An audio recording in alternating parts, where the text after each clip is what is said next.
So, David, for the month, Jesus Christ. Jesus Christ. this is going to be a long episode. For the week of September 22nd through to the 28th, we've got a couple of, I'd say, large-ish releases. The main release for this week is, of course, Silent Hill F. And that's coming out on, for that game. Yeah, September 25th. I don't know, man. What does the F stand for? Freaky, am I right, David? This is a freaky, spooky, scary game. Stands for fun. F is for friends. Are you going to sing that song again? Like I said, this is probably the most anticipated release of the week.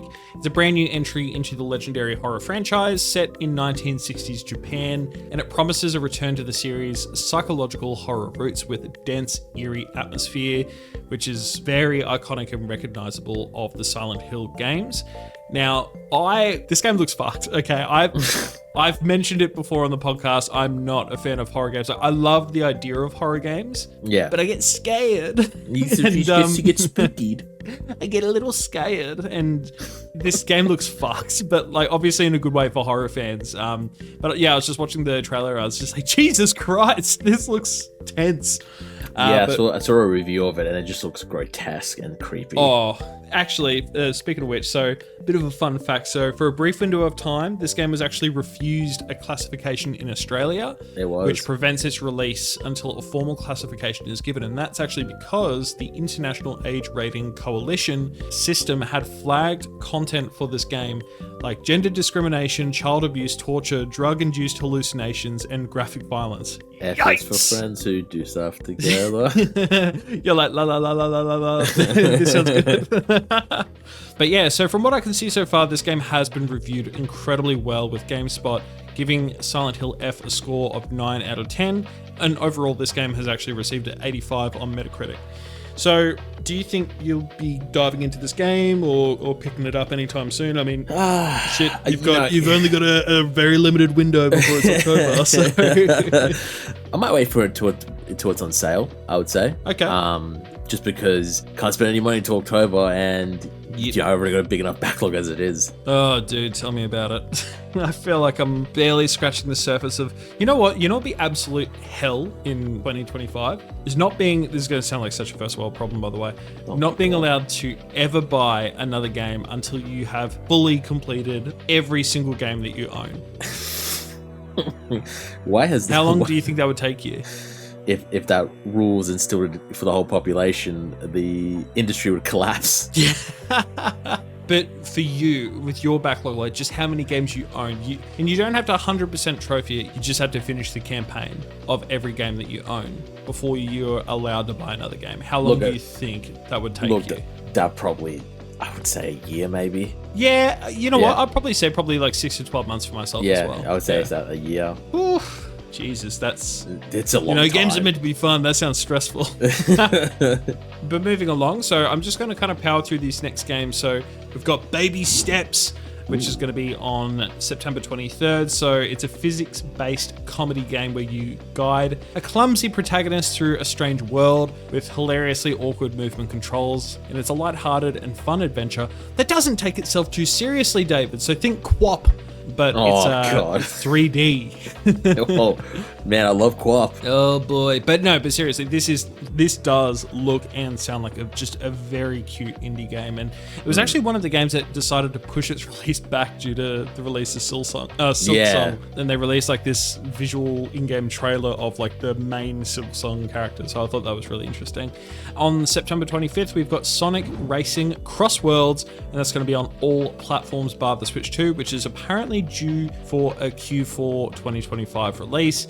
Now, it's a new arcade racer from Sega featuring a dynamic world-shifting mechanic, and each lap of the race takes place in a different dimension, forcing players to adapt and fly. And it's also got a large roster of characters and tracks, and it's fun and chaotic, and it's a racing, fun, chaotic experience. I've picked the furry one. I want to pick the furry one. I'm gonna be Tails.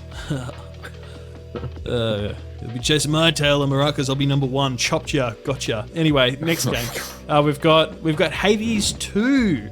So this is going to be the full. So this is going to be the full release of Hades 2. Apparently, it's been on early access on PC for a while now, since last year. but it's finally seeing its full release. That's going to be released on the Switch 1 and 2, PC, but unfortunately the PS5 and Xbox still to be confirmed as to when that's going to be coming out on those platforms. So it's a highly anticipated roguelike follow-up to the massive success of Hades 1. Really not much else to say there. It kind of speaks for itself, so I'm going to move on to the last 2 games. And those games are going to be released on September 26th, and that's going to be EA Sports FC 26. And FC stands for fun. Anyway, no, it's Football Club. I'm going to bleep that out. So it's the latest installment of the world's most popular football simulation, and it takes features. Its features overhauled gameplay mechanics, including more responsive dribbling and smarter AI. They say that every year. That game prints money for EA. Oh, fucking oath. It's a money printing machine. Pretty much like any of their sports games do, though, right? And then it's like EA releases like, I don't know, fucking Jedi Fallen Order or something like that, and then the EA executive's like, why no football pack for solo player game? Why no money printer? Why no Ultimate Team in solo game?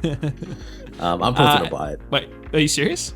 Oh, I always buy every FIFA. Are you serious? Yeah. FIFA's like. Well, to be fair, this isn't FIFA though. This is just Football Club. Sorry, I buy every FIFA football club because I play with my brother. Is this FIFA? Yeah. EA Sports Football Club 26. It doesn't have the FIFA brand name. So quick sidebar, fun history lesson.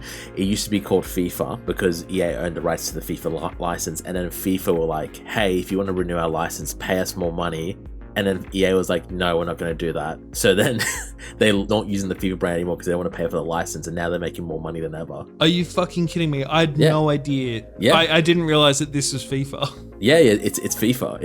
It's called FC Club because EA won't forget the money to pay FIFA for the brand anymore. When did this happen? Like, when did this change? A few years ago. Because I feel like I only just saw like a couple of years ago, like they were still doing FIFA. Yeah, and then if you like give us more money, EA is like, no. Damn, you're blowing my mind right now. That's fucking crazy.